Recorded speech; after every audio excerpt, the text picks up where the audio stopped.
Hello to Americans and others around the world. We have all recently observed the swearing in of Donald Trump as the 45th President, and the inaugural festivities continued into the evening with a number of gala inaugural balls. I had been waiting in the hope of receiving an invitation to one. I even dressed up for it, as you see, but I was disappointed. The first thing I want to make clear concerns the title of this video, Donald's Depression. I know of no reason to believe that he suffers from any form of mental illness or what might be called the blues. On the contrary, everything I've heard about him suggests the complete opposite, that he is an egomaniac and a narcissist. It would be unheard of for people of this kind to be beset by self-doubt and depression. No, Donald's depression refers to the consequences for the US economy and the world which will result from 8 years of his policies. And now that Donald is president, we have to face the disturbing reality that here we are, just 17 full years into the new century, and Americans have, for the second time this century, spurned a highly qualified and capable candidate and instead chosen a clueless, incompetent numbskull. And now a few words for the man himself. I'll start with 4 words which came from your most undervalued and underappreciated president, who did more for the American people than all other post-war presidents combined. It's the economy, stupid. You're an empty-headed scatterbrain, Donald. Your apparent understanding of the economy is about what would be expected from a jackass, or maybe an orangutan. You quite rightly noted at times we owe $20 trillion, and yet your main policy proposal, which would affect how the national debt moves in future, your proposal to cut taxes, is the complete opposite of what would do any good. There has been much suggestion that your proposal to cut taxes will stimulate the economy. In fact, how much stimulation the economy will get will be determined by which groups benefit the most. If most of the benefit goes to the rich and very little to everyone else, there will be very little stimulus to the economy, but what will get a great deal of stimulus will be the growth of the national debt. In the recent election, the issue that mattered the most by far was that it is crunch time on the national debt. The debt ratio has now surpassed its previous historic high, 102% of GDP in 1946. It is now 106% of GDP and rising fast. In this new presidential term, the USA must be taking action to contain the growth of the national debt, but your plans will do the complete opposite. Bill Clinton implemented a deficit reduction program which increased taxes on the rich, slashed their tax breaks, and by using the savings to expand the earned income tax credit, he shifted the distribution of the national income away from the rich to the poor, disadvantaged and low income earners. The result was rising demand leading to growth, falling unemployment, rising business turnover, profits and share prices, rising tax revenues, prosperity and surpluses. He turned an economy severely in recession with high unemployment and record deficits into a booming economy. As he left office, the surplus was going to set a new record every year, and as a result the debt would have been paid down at an ever-accelerating rate, to be completely gone by around 2012. A golden age of prosperity would have been assured. But his successor slashed taxes and caused a shift in the distribution of the national income back towards the rich, and the economy went into a steady decline as demand declined. Over 8 years, the debt almost doubled from 5.7 trillion to 10.6 trillion. The reason for these clearly opposite outcomes from diametrically opposite policies is simple. The key parameter in deciding whether there will be growth leading to prosperity and surpluses or decline leading to recession and collapse is the distribution of the national income. Where it favours the disadvantaged, the poor and low income earners, they spend all of the extra they get on the basics, generating rising demand leading to growth. Where it favours the rich and the well-to-do, they spend the extra on shares, bonds and other investments, generating very little extra demand, so they get richer and the poor get poorer, while the economy goes into decline and recession. The Republicans in Congress were very successful in preventing the Obama administration from implementing measures which would have ensured a more robust recovery and slowed and then hopefully arrested the growth of the national debt. And now, after another 8 years, the debt has again almost doubled to 19.9 trillion. At present tax rates, another 8 years of an anemic recovery would see the debt almost double again to something like 37 trillion, representing perhaps 170% of GDP in 2024. But your proposal to slash taxes and increase spending will cause it to double more quickly in perhaps 6 years. And what then? On this growth trajectory, the next 8 years after that would see the debt more than double again to perhaps 100 trillion or more. By then it would be over 300% of GDP. But of course it will not be able to go this high. At some point there will be a major collapse and a new GFC, but this time around the US economy will go all the way into a new depression, Donald's depression. The consequences of your policies will be that growth of the debt will accelerate. As the proportion the debt represents of GDP grows ever larger, the cost of servicing it will rise yearly, becoming an ever-increasing proportion of each year's budget outlays, and on a collision course with sharply rising costs for Social Security and Medicare as the retirement of the baby boomer generation proceeds. At the same time, as the anemic recovery fails to gather pace, the Federal Reserve will keep interest rates artificially low in a vain attempt to stimulate the economy. This will lead to asset bubbles followed by another crash, and that might be the point where the economy falls into a depression, Donald's depression. I'd like everyone to take careful note of this key point. All it requires to foresee these disastrous outcomes is to assume Donald's new policies and the path the country is on will continue through the next few years and beyond, and think them through to their logical conclusion. Donald clearly blames China for gaining unfair advantage in trade with the USA, but he is too clueless to see that in the long run his most important policies will benefit China, not the USA. At the dawn of the 20th century, Britain was the leading nation. It was the Great War and its cost in lives and wealth that seriously weakened Britain and enabled the USA to overtake it.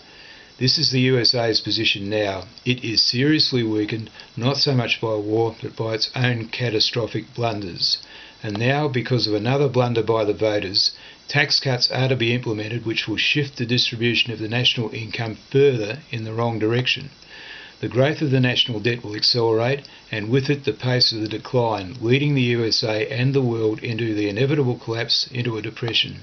Donald is a double agent working for the Chinese while being too empty-headed to realise it.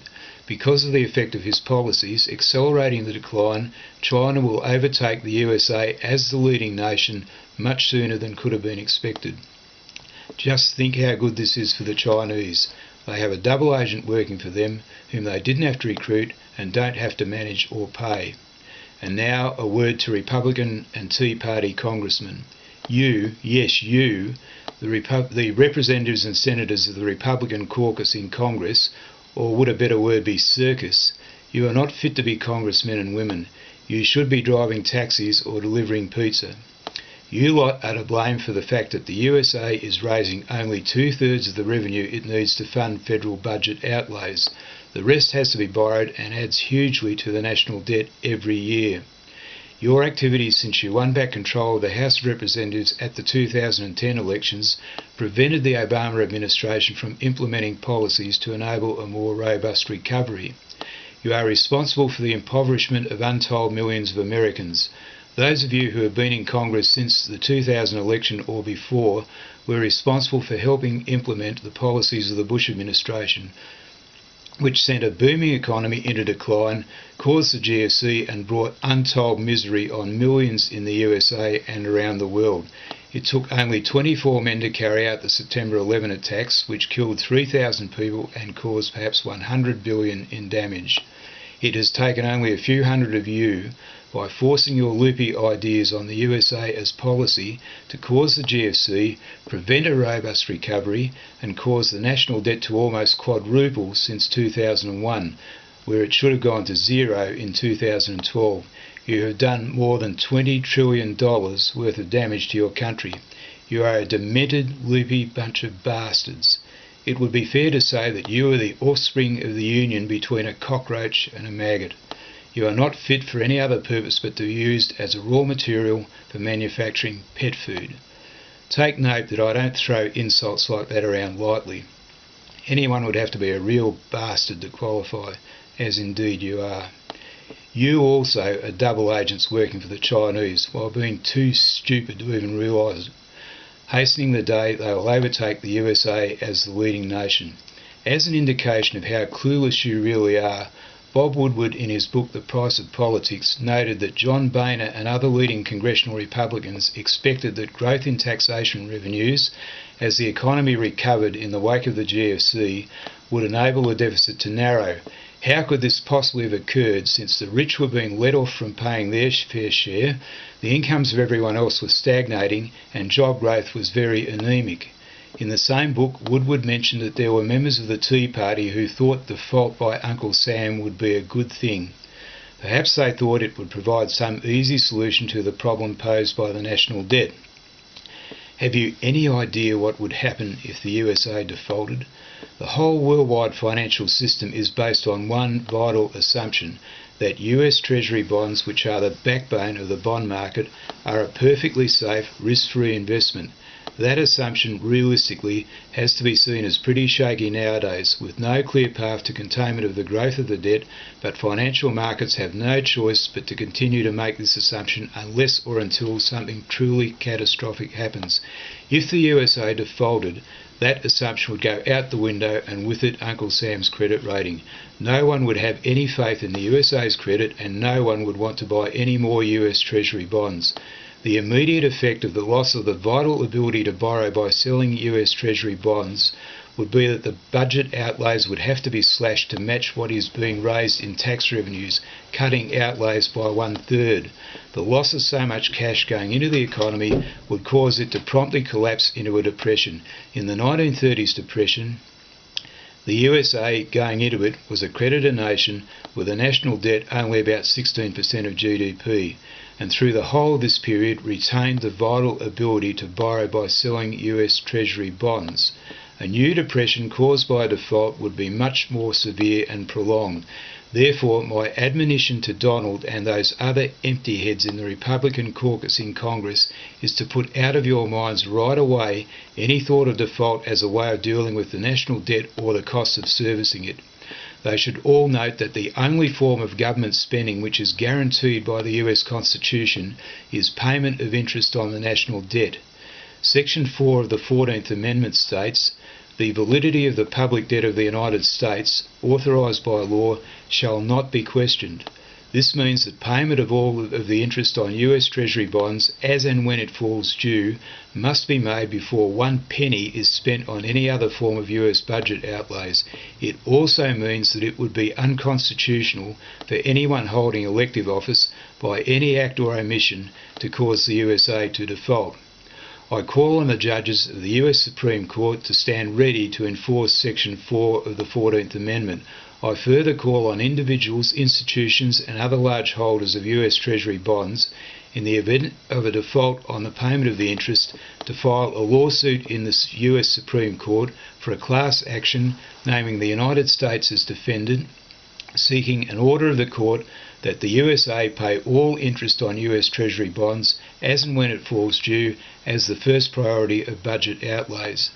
The message in a nutshell that I hope to convey to all Americans is that Donald's policies will not dislodge you from your current path and put you on the road to recovery and prosperity, as many of you seem to think, nor will they dislodge you from your current path and put you on the path to self-destruction through an economic apocalypse.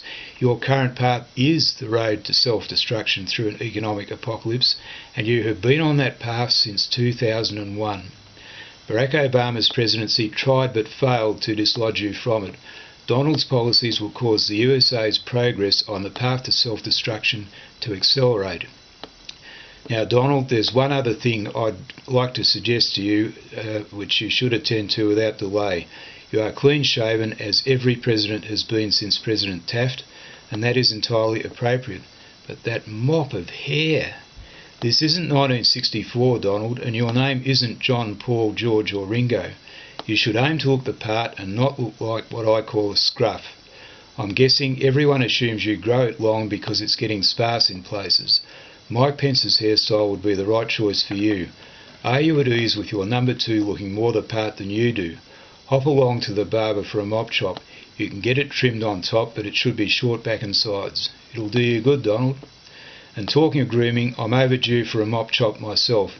It's getting rather sparse just here. But that would never be a reason for me to change the way I get it cut. When next you see me, I will have set an example for Donald. Watch this space. There will be more to follow.